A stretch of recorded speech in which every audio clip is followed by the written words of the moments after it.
सागर से गहरा है प्यार तुम्हारा, सागर से गहरा है प्यार तुम्हारा।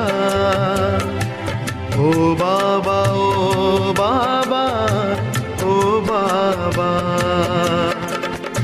साथ तेरे है हर पल सुनहरा। ओ बाबा दिल ने पुकारा, ओ बाबा। सागर से गहरा है प्यार तुम्हारा। ओ बाबा ओ बाबा ओ बाबा।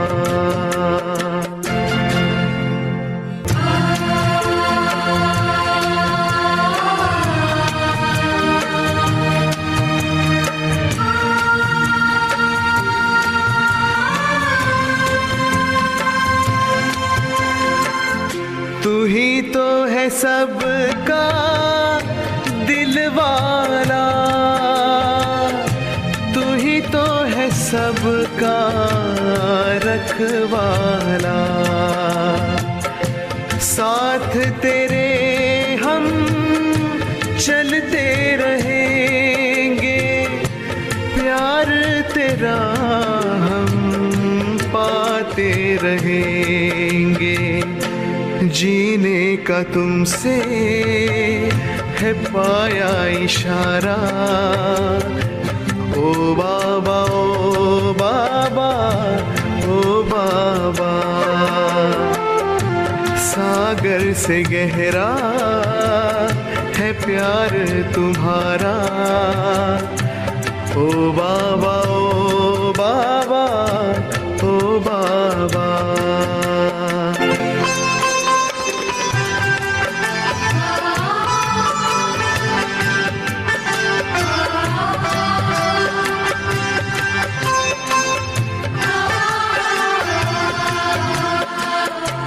गुलशन में छाई हरियाली, तेरी कृपा से है खुशहाली। मधुबन में खुशबू तेरे दम से,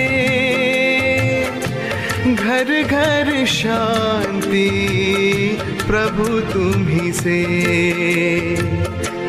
पल पल जो पाए तेरा सहारा। ओ बाबा ओ बाबा ओ बाबा। साथ तेरे है हर पल सुनहरा। ओ बाबा दिल ने पुकारा, ओ बाबा।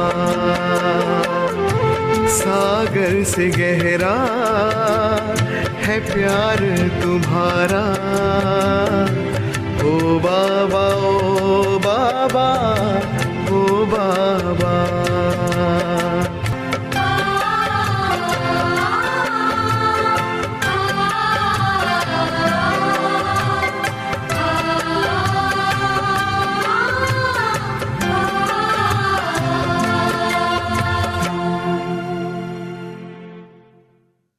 ओम शांति। परम शिक्षक शिव बाबा संगम युग पर ज्ञान रत्नों से हमारी बुद्धि रूपी झोली को भर देते हैं। इन ज्ञान रत्नों को धारण करके हम जो कर्म करते हैं वो कर्म श्रेष्ठ बन जाते हैं, श्रेष्ठ प्रारब्ध का आधार बन जाते हैं। और उसी से ही हम स्वराज्य अधिकारी और विश्व राज्य अधिकारी भी बनते हैं। परंतु बाबा हर कर्म करते कर्म का फल बाबा को सौंप कर कैसे हमें कर्म योगी बनकर कर्म करना है, कैसे गृहस्थ में रहते हमें अंदर से निवृत्त भाव यानी ट्रस्टी बनकर रहना है, कैसे कर्म और योग का बैलेंस रखना है, उसका श्रेष्ठ तरीका सिखाते हैं, और जिस विधि को यदि हम यथार्थ रीति से प्रयोग करते हैं तो हमें अनेक प्रकार की सिद्धियाँ इस जन्म में और फिर भविष्य जन्म में भी प्राप्त होती हैं। इस जन्म में नाम मान शान के रूप में प्राप्त होती हैं, जिन्हें हमें इन फूलों को, इन हारों को मिलते हुए भी स्वीकार नहीं करना है। इस निर्लिप्त भाव में जो आत्मा रहती है वो आत्मा भविष्य में संपूर्ण राज्य प्राप्त कर पाती है। तो संगम युगी कर्म और भविष्य राज्य के इस आधार को, इस गुह्य रहस्य को आज हम बहुत ही गहराई से बाबा के महावाक्यों द्वारा समझेंगे। सुनते हैं प्यारे बाबा के मधुर महावाक्य। आज है 19 तारीख 19 जून 2026। बाबा के महावाक्य हैं, मीठे बच्चे, शिव बाबा तुम्हारे फूल आदि स्वीकार नहीं कर सकते, क्योंकि वह पूज्य व पुजारी नहीं बनते। तुम्हें भी संगम पर फूल हार नहीं पहनने हैं। बाबा के टाइम पर तो कोई नहीं पहनता था, परंतु सूक्ष्म रूप में भी कई बारी इच्छा हो जाती है। तो कोई भी संगम युगी प्राप्ति की ओर हमारा मन और बुद्धि ना जाए, इसका ध्यान रखना है। प्रश्न है, भविष्य राज्य तख्त के अधिकारी कौन बनते हैं? उत्तर है, जो अभी माता पिता के दिल तख्त को जीतने वाले हैं, है ना। तो अभी अगर हम माता पिता के दिल तख्त को जीतेंगे तो भविष्य में राज्य तख्त के अधिकारी बनेंगे। वही भविष्य तख्त नशीन बनते हैं। वंडर है, बच्चे माता पिता पर भी विजय प्राप्त करते हैं। उनके दिल को जीतना यानी उन पर जीत पाना, है ना। मेहनत कर माता पिता से भी आगे जाते हैं, तो मेहनत करनी पड़ती है। आज का गीत है, छोड़ भी दे आकाश सिंहासन, अब धरती पर आजा रे। छोड़ भी दे आकाश सिंहासन, छोड़ भी दे आकाश सिंहासन, इस धरती पर आजा रे।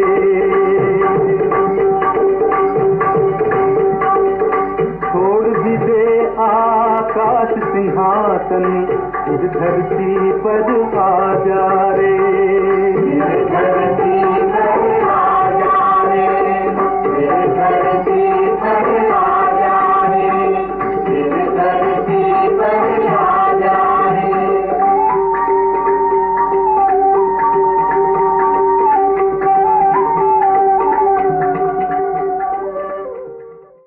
ओम शांति। मीठे मीठे सिकिलदे बच्चों ने गीत सुना। इस गीत से सर्वव्यापी का ज्ञान तो उड़ जाता है, बुला रहे हैं ना, तो इसका मतलब यहाँ नहीं है। याद करते हैं, अब भारत बहुत दुखी है।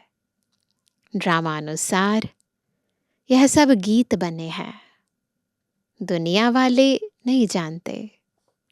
बाप आते हैं पतितों को पावन करने व दुखियों को दुख से लिबरेट कर सुख देने लिए। बच्चे जान गए हैं, वही बाप आया हुआ है। बच्चों को पहचान मिल गई है। स्वयं बैठ बतलाते हैं, मैं साधारण तन में प्रवेश कर सारी सृष्टि के आदि मध्य अंत का राज सुनाता हूँ। सृष्टि एक ही है, सिर्फ नई और पुरानी होती है। जैसे शरीर बचपन में नया होता है, फिर पुराना होता है। कितनी क्लैरिटी से बाबा बताते हैं। नया शरीर, पुराना शरीर, दो शरीर तो नहीं कहेंगे, है एक ही, सिर्फ नए से पुराना बनता है। वैसे दुनिया एक ही है, नए से अब पुरानी होती है। नई कब थी यह फिर कोई बता ना सके। बाप आकर समझाते हैं, बच्चे जब नई दुनिया थी तो भारत नया था। है सारी भारत की बात ना। सतयुग कहा जाता था, वही भारत फिर पुराना बना है। इसको पुरानी ओल्ड वर्ल्ड कहा जाता है। न्यू वर्ल्ड से फिर ओल्ड बनी है, फिर उनको नया जरूर बनना है। नई दुनिया का बच्चों ने साक्षात्कार किया है। अभी तो एआई आ गया है तो साक्षात्कार की जरूरत ही नहीं है। तो देखते हैं ना कितने सुंदर सुंदर चित्र हैं। बाकी सतयुग तो उससे भी सुंदर होगा। अच्छा, उस नई दुनिया के मालिक कौन थे? बरोबर यह लक्ष्मी नारायण थे। आदि सनातन देवी देवता उस दुनिया के मालिक थे। यह बाप बच्चों को समझा रहे हैं। बाप कहते हैं, अब निरंतर यही याद करो ना, हम कौन हैं, किसके हैं, किस दुनिया में जा रहे हैं। बाप परम धाम से हमको पढ़ाने, राजयोग सिखाने आए हुए हैं।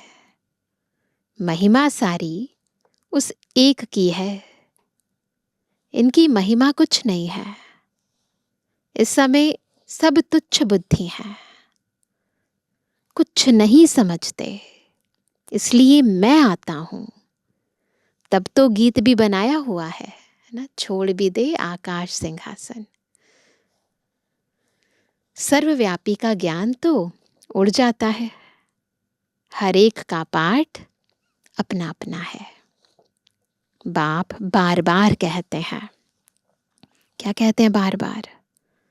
देह अभिमान छोड़ तुम आत्म अभिमानी बनो और ऑर्गन्स द्वारा शिक्षा धारण करो। क्या करना है? देह अभिमान छोड़ना है, आत्म अभिमानी बनना है और ऑर्गन्स के द्वारा, यहाँ से देखते हैं, यहाँ से सुनते हैं, शिक्षा को धारण करना है। इस स्थिति में रहकर मुरली सुननी है। भल इस बाबा को चलते फिरते देखते हो, साकार मुरली है, परंतु याद शिव बाबा को करो। ऐसे ही समझो शिव बाबा ही सब कुछ करते हैं, ब्रह्मा है नहीं। भल इनका रूप इन आंखों से दिखाई पड़ता है। तुम्हारी बुद्धि, ये आंखें सामने वाले चित्र को देखती हैं और ये आंख विचित्र को देखे। तुम्हारी बुद्धि शिव बाबा की तरफ जानी चाहिए। शिव बाबा ना हो तो इनकी आत्मा, इनका शरीर कोई काम का नहीं। हमेशा समझो इसमें शिव बाबा है, वह इन द्वारा पढ़ाते हैं। तुम्हारा यह टीचर नहीं है, हमारा कोई भी साकारी टीचर नहीं है ना। सुप्रीम टीचर वह है। याद उनको करना है। कभी भी जिस्म को याद नहीं करना है ना। बहुत ध्यान से, गलती से भी ये आंखें किसी भी बॉडीली व्यक्ति को याद ना करें।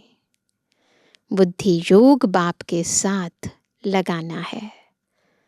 बच्चे याद करते हैं, फिर से आकर ज्ञान योग सिखाओ। कहते ना, फिर से आ जा रहे। परमपिता परमात्मा के सिवाय कोई राजयोग सिखा ना सके। बच्चों की बुद्धि में है, वही बैठ गीता का ज्ञान सुनाते हैं। फिर यह नॉलेज प्राय लोप हो जाता है, वहां दरकार ही नहीं। सतयुग में इसकी जरूरत नहीं है ना, इसलिए प्राय लोप हो जाता है ये ज्ञान। राजधानी स्थापन हो गई, सद्गति हो जाती है, ज्ञान दिया जाता है दुर्गति से सद्गति होने के लिए। बाकी वह तो सब है भक्ति मार्ग की बातें।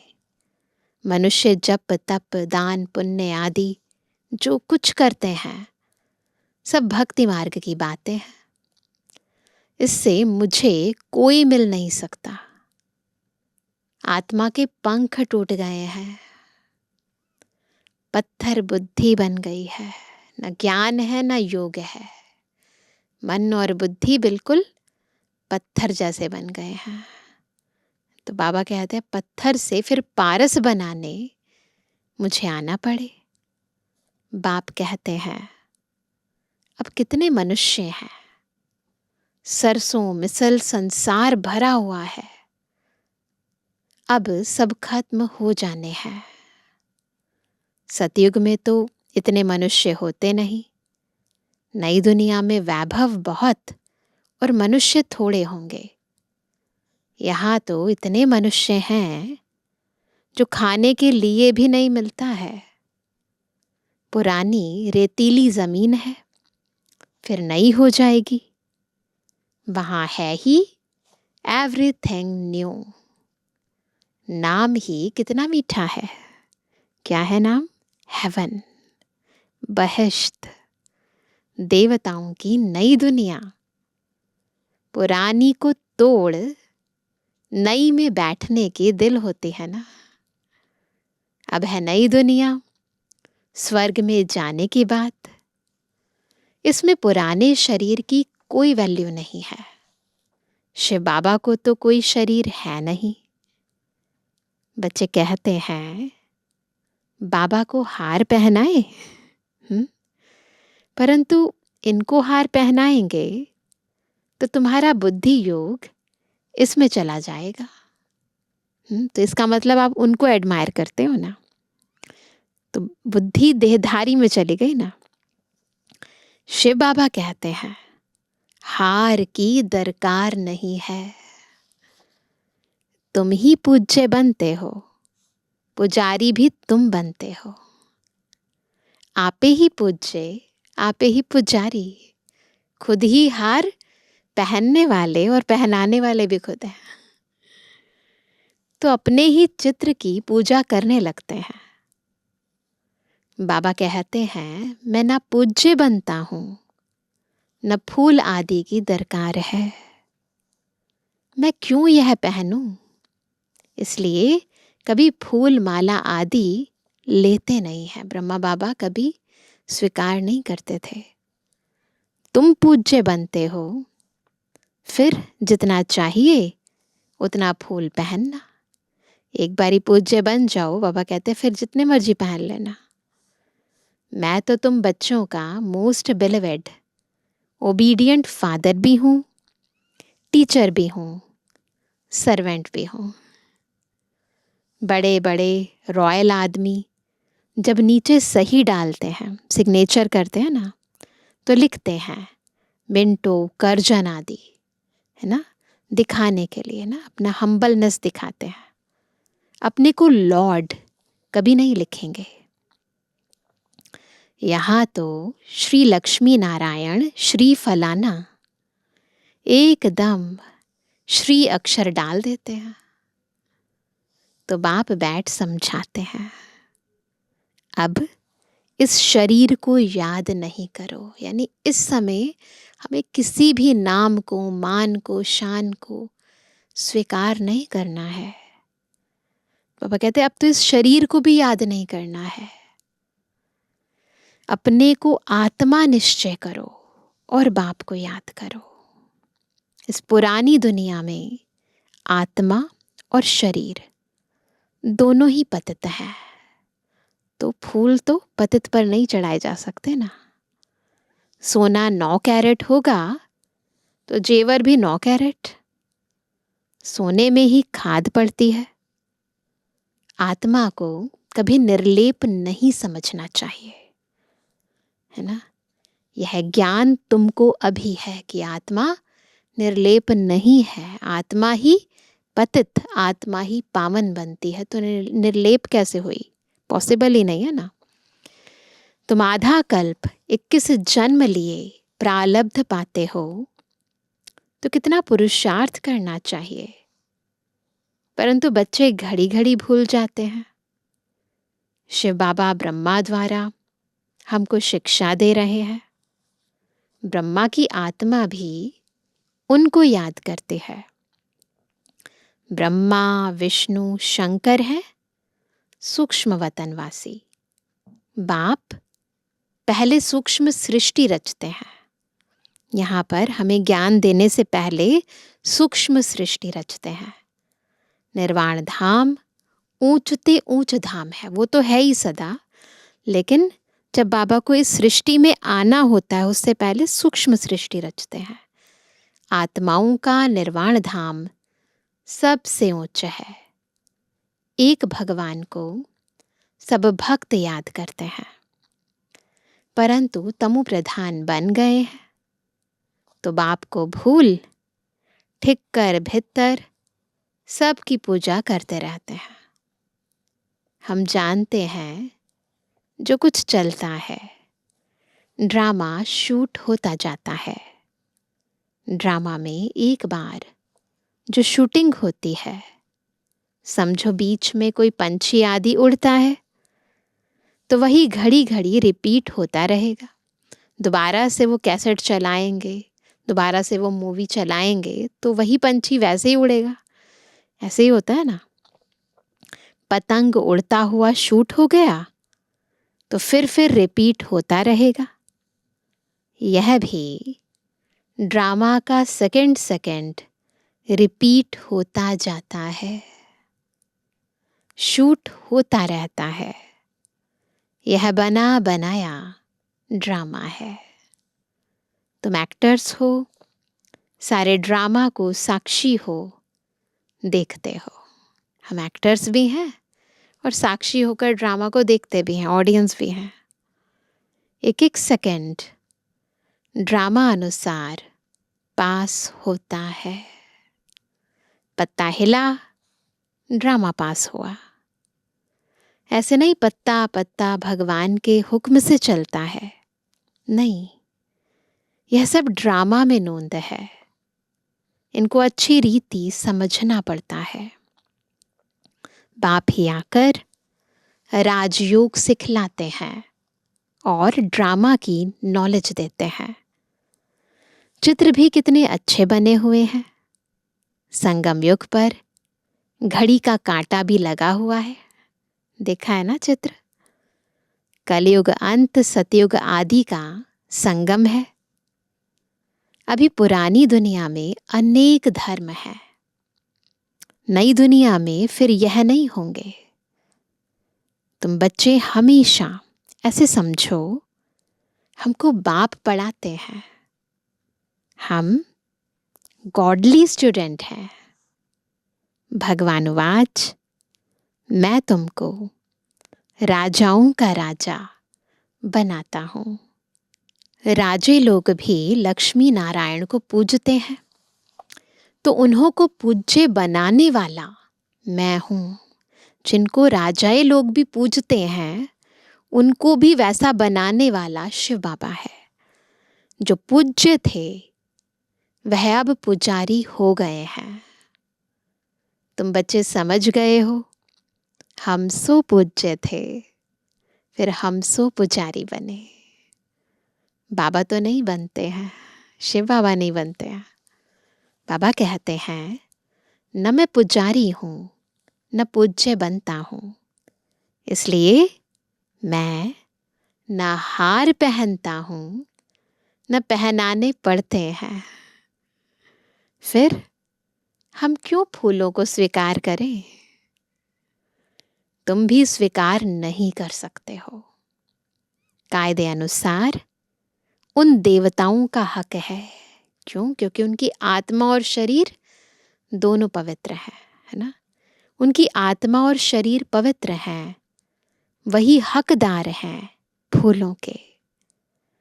वहां स्वर्ग में तो है ही खुशबूदार फूल, फूल होते ही हैं खुशबू के लिए, पहनने के लिए भी होते हैं।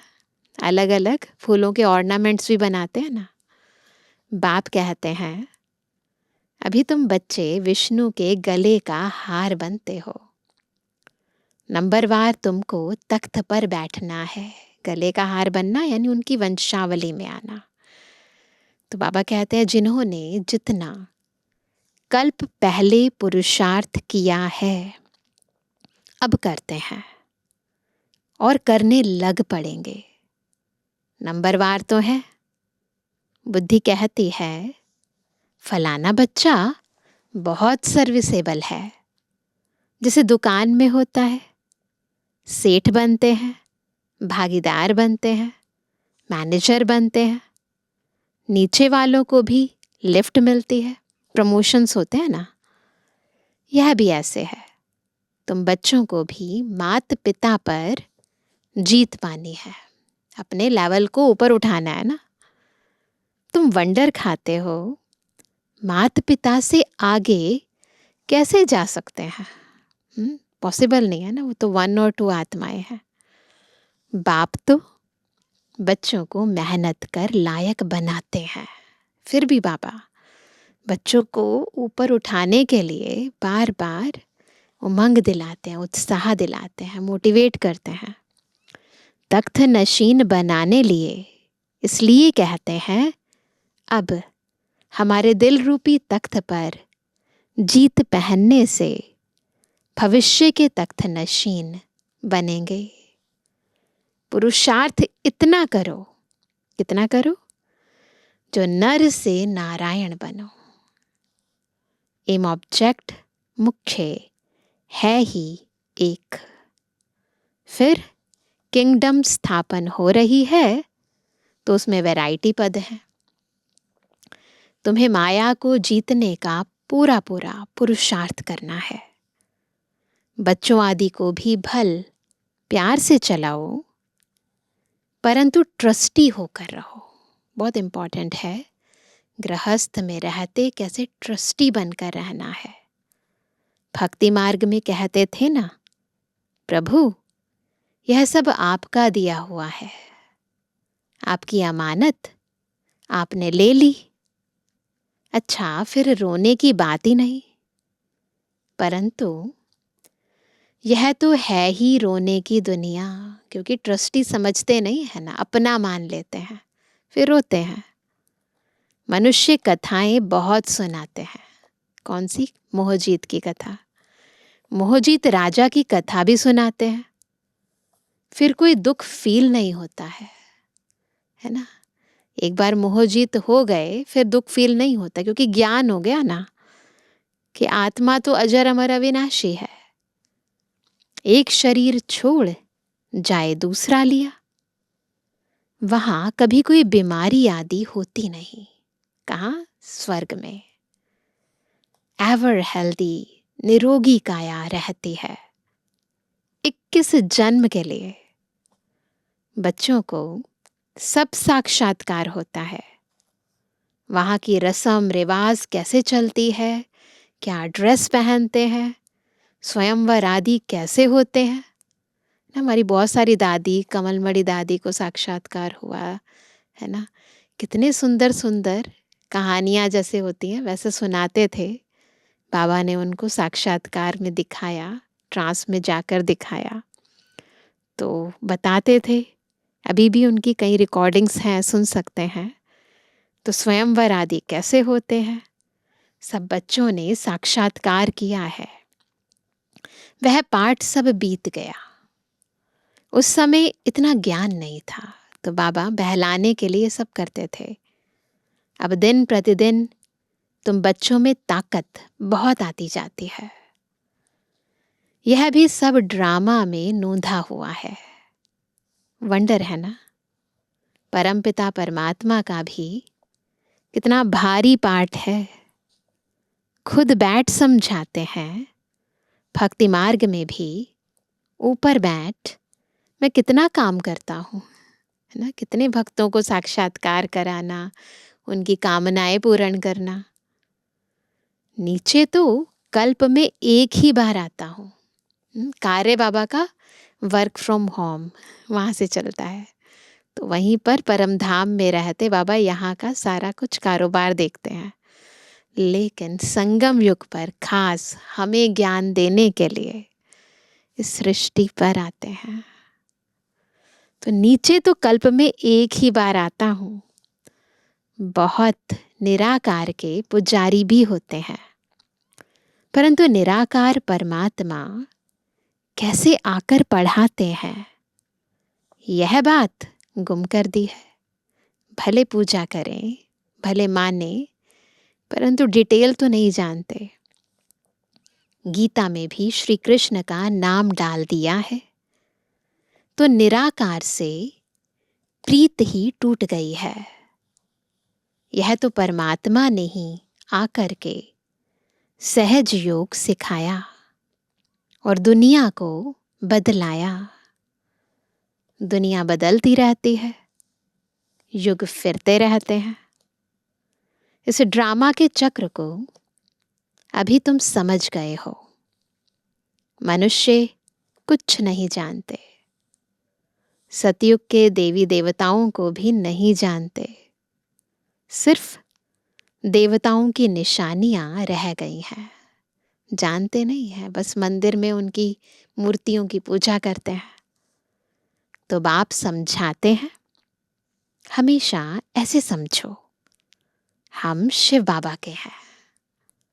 शिव बाबा हमको पढ़ाते हैं। शिव बाबा इस ब्रह्मा द्वारा हमेशा शिक्षा देते हैं। शिव बाबा की याद में फिर बहुत मजा आता रहेगा न, सारा दिन बाबा बाबा चलता रहे।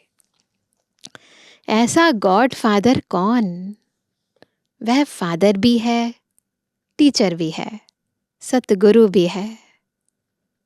कई बाप बच्चों को पढ़ाते भी हैं लौकिक में भी ना, तो वह जरूर कहेंगे हमारा यह फादर टीचर है, परंतु वह फादर गुरु भी हो, ऐसे नहीं होते हैं।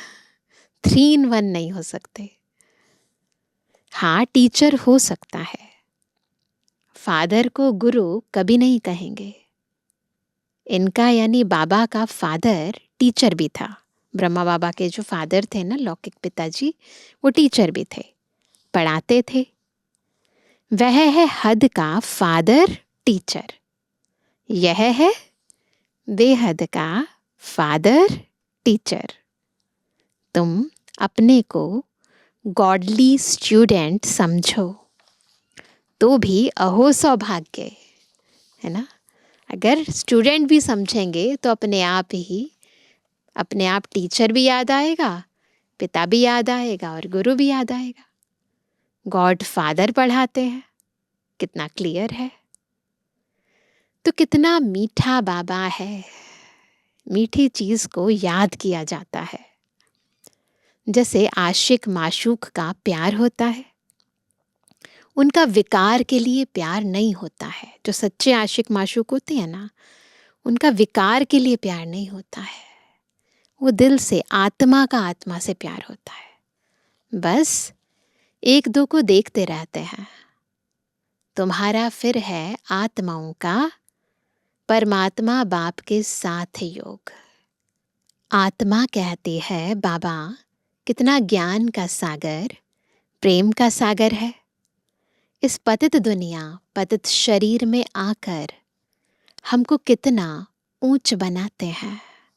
ये बाबा का प्यार है जो समय और स्थान के सब दीवारों को तोड़कर पतित दुनिया में आकर बाबा हमें पावन बनाते हैं। तो बाबा कहते हैं, गायन भी है मनुष्य से देवता, किए करत ना लागी वार। ग्रंथ साहिब में लिखा है, सेकंड में वैकुंठ में जाते हैं, सेकंड में मनुष्य से देवता बन पड़ते हैं। बस निश्चय हुआ और देवत्व के अधिकारी बन गए। यह है एम ऑब्जेक्ट। उसके लिए पढ़ाई करनी चाहिए। गुरु नानक ने भी कहा है ना, मूत पलीती कपड़ धोए, लक्ष्य सो पहना। तो उससे अंदर के इस मूत पलीती यानी इस गंदगी को, इस मैलेपन को हमें धोना है। बाबा कहते हैं मैं कितना अच्छा धोबी हूँ। तुम्हारे वस्त्र, तुम्हारी आत्मा और शरीर कितना शुद्ध बनाता हूँ। तो इनको यानी दादा को कभी याद नहीं करना है। यह सारा कार्य शिव बाबा का है, उनको ही याद करो। इनसे मीठा वह है। आत्मा को कहते हैं तुमको इन आँखों से यह ब्रह्मा का रथ देखने में आता है, परंतु तुम याद शिव बाबा को करो। शिव बाबा इनके द्वारा तुमको कौड़ी से हीरे जैसा बना रहे हैं। अच्छा मीठे मीठे सिक्के जवानी बच्चों पिटवानी बाप दादा का दिल जान सको प्रेम से नंबरवार प्रसाद अनुसार यादगार और बुलवानी। रूहानी बच्चों की रूहानी बाप दादा को गुड मॉर्निंग, नमस्ते नमस्ते नमस्ते। धारणा के लिए मुख्य सार। पहला, बाप के दिल रूपी तख्त पर जीत पाने का पुरुषार्थ करना है। परिवार में ट्रस्टी रहकर प्यार से सबको चलाना है, मोह जीत बनना है। दूसरा, योग बल से आत्मा को स्वच्छ बनाना है। इन आँखों से सब कुछ देखते हुए याद एक बाप को करना है। यहाँ फूल हार स्वीकार ना कर खुशबूदार फूल बनना है। वरदान है, प्रारब्ध की इच्छा को त्याग, अच्छा पुरुषार्थ करने वाले श्रेष्ठ पुरुषार्थी भव। श्रेष्ठ पुरुषार्थी कौन से हैं? जिन्हें प्रारब्ध की इच्छा ना हो, इच्छा मात्रम अविद्या हो, है ना, कर्म करें फल की इच्छा ना हो, उन्हें कहेंगे श्रेष्ठ पुरुषार्थी। श्रेष्ठ पुरुषार्थी उन्हें कहा जाता है जो पुरुषार्थ की प्रारब्ध को भोगने की इच्छा नहीं रखते। जहाँ इच्छा है वहाँ स्वच्छता खत्म हो जाती है और सोचता यानी सोचने वाले बन जाते हैं। जो यहाँ ही प्रारब्ध भोगने की इच्छा रखते हैं वह अपनी भविष्य कमाई जमा होने में कमी कर देते हैं। इसलिए इच्छा के बजाय अच्छा शब्द याद रखो। श्रेष्ठ पुरुषार्थी सदा फ्लॉलेस बनने का पुरुषार्थ करते हैं। किसी भी बात में फेल नहीं होते। बस एक ही लक्ष्य रहे, हमें पावन कैसे बनना है, बेदाग कैसे बनना है। स्लोगन है, साधन कमल पुष्प बनकर यूज करो। कैसे यूज करना है? कमल पुष्प बनकर, क्योंकि ये आपके कर्म योग का फल है। तो उसमें इन्वॉल्व नहीं होना है, डिटैच होकर यूज करना है।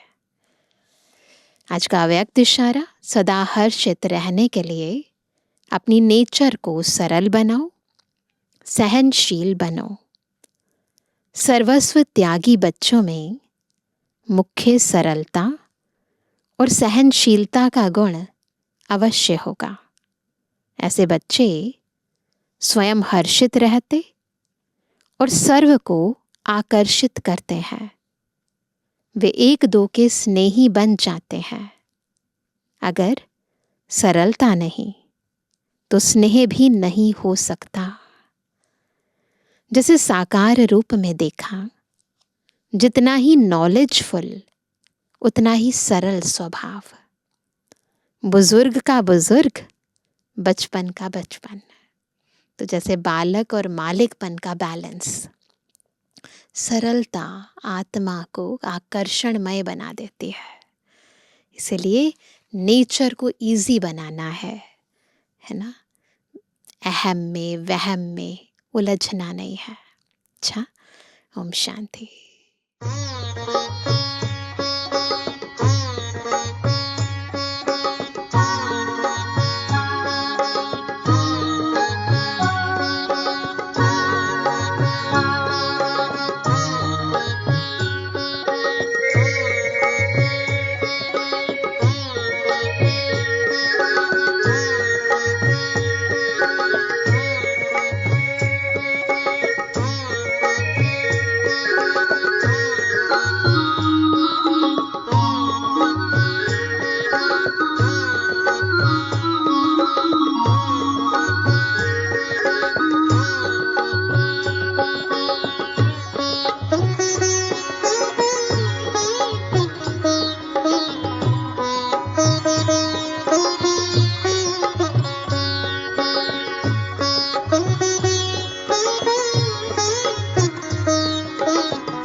दिया